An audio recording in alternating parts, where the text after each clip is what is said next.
안녕하세요. 다음은 리츠의 두 번째로 리츠가 어떤 용도로 사용될 수 있는지를 설명을 드리겠습니다. 여러분들도 아시는 것처럼 리츠는 개인 투자자들이 투자하고 황금성이 뛰어나다는 것은 리츠의 일반적인 내용이고, 실제로 시장에서는 리츠를 어떤 식으로 기업들이 활용할 수 있는지를 설명할게요. 지금 우리는 저성장, 저금리, 저물가 시대에 살고 있어요.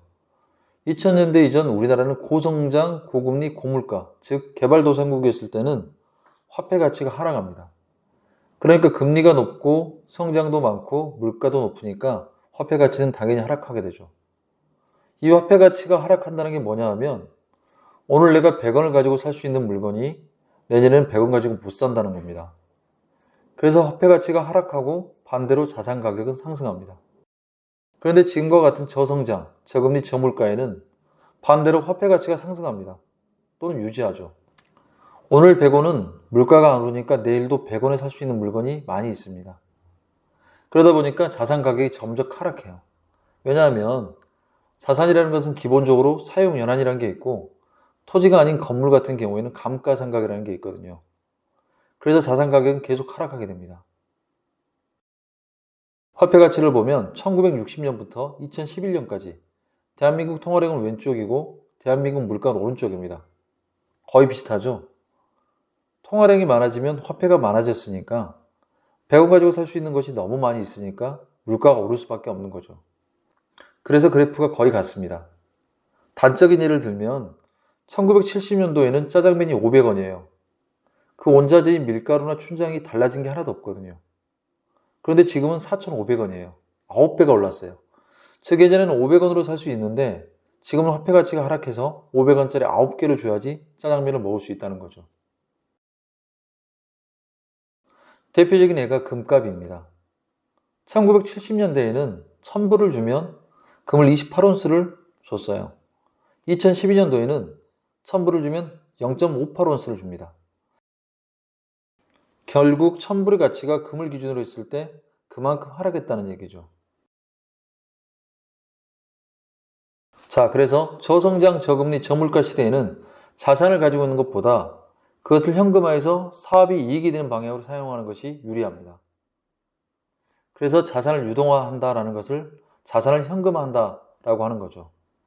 어떻게 하냐면 이마트나 롯데 같은 유통회사들이 공모리치에 자산을 매각합니다. 그리고 확정 수익률을 보장해 주는 거죠.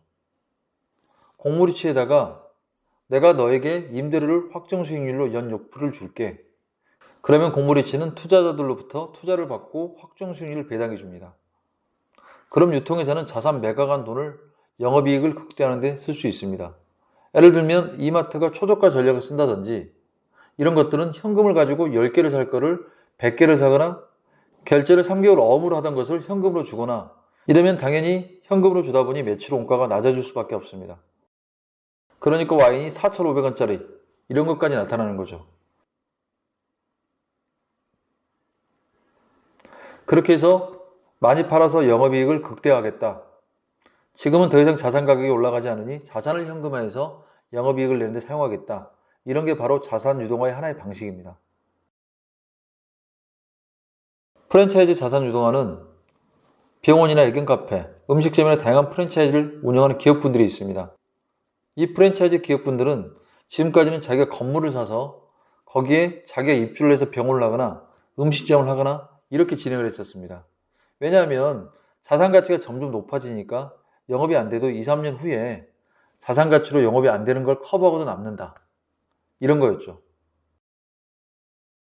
그래서 이것도 공모리치에 자산 매각을 합니다. 그러면 그 프랜차이즈가 2년에서 3년, 5년 일정한 수익을 내고 있다는 것이 검증이 되면 공모리치에다가 확정 수익률을 보장한다는 것을 공모리치가 인정해주죠.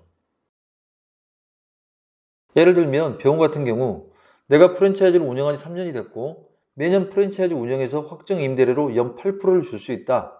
그만큼의 영업이익이 나오면 가능합니다.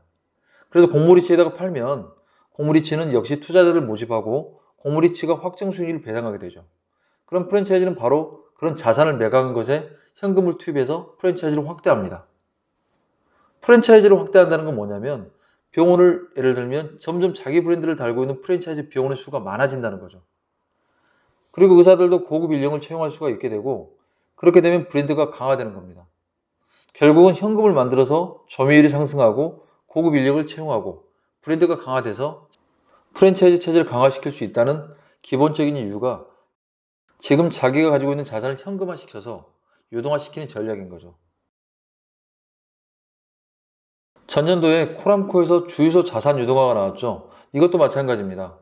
SK나 오일뱅크가 가지고 있는 주유소들은 땅을 가지고 있고 직영체제 주유소들이 있는데 이걸 공모리치에 자산 매각을 하고 주유소가 벌어들인 영업수익으로 임대료를 확정 수익률로 보장해 줍니다. 그러면 투자자가 나오고 공모리치가 확정 수익률을 배당하죠. 그렇게 되면 주유소는 자산을 유동화해서 생긴 현금을 투입해서 영업 전략을 세웁니다. 사업을 확장하거나 점유율을 확대하거나 서비스를 더 강화하거나 고객 서비스나 릴레이션십에 돈을 쓰거나 이래서 점점 사업 확장과 점유율 확대에 자산 유동한 현금을 사용할 수가 있는 거죠. 정리를 해보면 저금리 저성장 저물가 시대, 지금 우리가 살고 있는 시대에는 자산 가치가 올라가는 자산에 대한 수익률이 둔화될 수밖에 없습니다. 왜냐하면 금리도 싸고 물가도 안 오르니까 화폐 가치가 유지가 되기 때문에 자산 가치가 오를 수가 없습니다. 그러면 자산을 유동화해서 현금을 확보하는 게 중요하죠. 왜냐하면 현금을 확보해서 이용하는 게 수익률이 훨씬 자산 가치 상승보다 높으니까 그렇습니다. 그래서 현금을 확보해서 시장을 확대하고 점유율을 상승시키거나 현금을 확보해서 다양한 영업 전략을 꾸미게 되면 자신의 점유율이나 시장을 확대하는 전략을 가져갈 수 있습니다. 그래서 요즘 리츠가 활성화되면서 리츠는 대기업들의 하나의 자산 유동화의 흐름처럼 돼버릴 겁니다. 물론 MBS나 부동산에 투자하는 것도 있지만 대기업들이 자산을 유동화해서 현금을 확보하는 것이 그 현금을 가지고 새로운 시장과 점유율을 확대하는 데 아주 중요한 키포인트가 된다는 거죠. 오늘은 시장에서 리츠가 어떻게 적용되는지를 설명을 드렸습니다. 감사합니다.